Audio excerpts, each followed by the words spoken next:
Hey guys, have you ever gotten super frustrated that you can never get your page numbers in just the right place on every single spread? Or maybe your students are always moving it. Or maybe you're just wishing that you could have a colored line that ran along the bottom of every single page, and every single time you noticed it was just in the slightly different spot, and that was frustrating.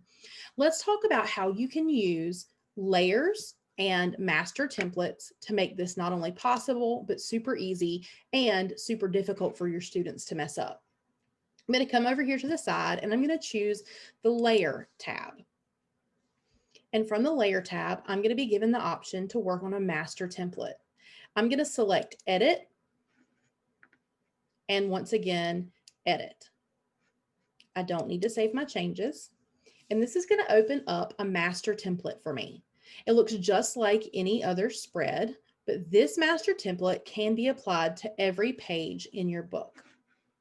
I'm going to place a page number, and we're going to go ahead and just make that really big. I want to make sure that it's easy for you to see. I know you wouldn't really do this, but why not have some fun? Let's make it purple. Let's make it even bigger. There we go.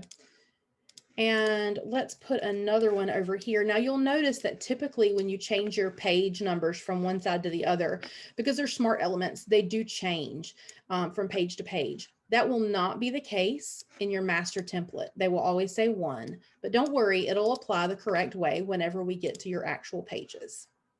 We're going to make this one red, and let's just go ahead and put it down here towards the bottom. Now, I also want to include that bar that we talked about. So let's just go ahead and place that bar.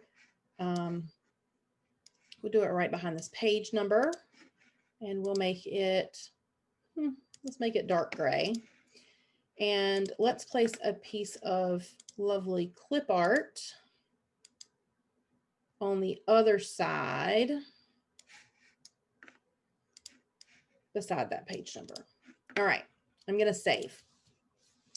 Adding page numbers will automatically remove any default page numbers from existing pages. That means if you've already placed page numbers on your pages, this will replace what you've already done.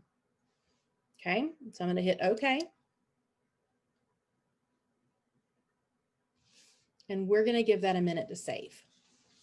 Now, let's go back to the layers. Now, let's say that your senior pages are going to be black and you'd really like some page numbers that are going to show up well on that black background. I'm going to select a new master template and I'm going to name it black background for my senior pages, and I'm going to save it. Now, what this has done is made a duplicate of my master template.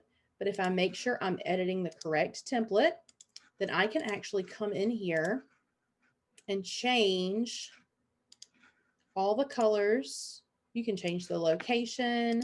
You can change anything you want to about your layouts.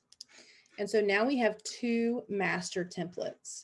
Now, again, this is just warning me that anything I already have on my pages is going to be removed. I'm okay with that. All right, now with our master templates done, let's go back to your page ladder. I'm going to go to create and page ladder.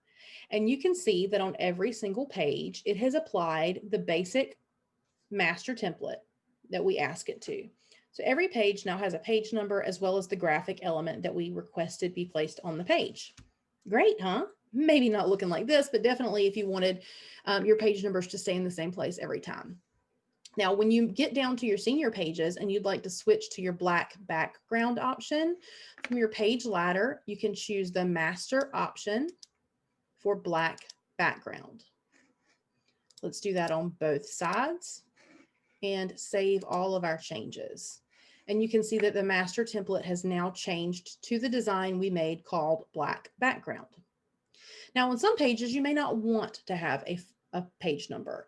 So let's say page 1, we just want to turn this off. You can do that as well. So just like we did before, we're going to go to the master template, but instead of selecting black background or master, we're going to choose not applied. Save all changes, and that is no longer there. So let's see what it looks like on the spread. These elements cannot Oh, let's actually go to the pages and not to the master template. Here we go. These elements cannot be moved at all, no matter what I do. I can't delete them. I can't select them. I cannot move them, which means if you've put your page numbers where you want them to go, they will not be moved or edited. If I add a new piece of artwork to this spread, they will always go behind what's on the master template. If I come over here and I try to pull that to the front, I cannot. It will not go in front of the master template. It will always stay behind the master template.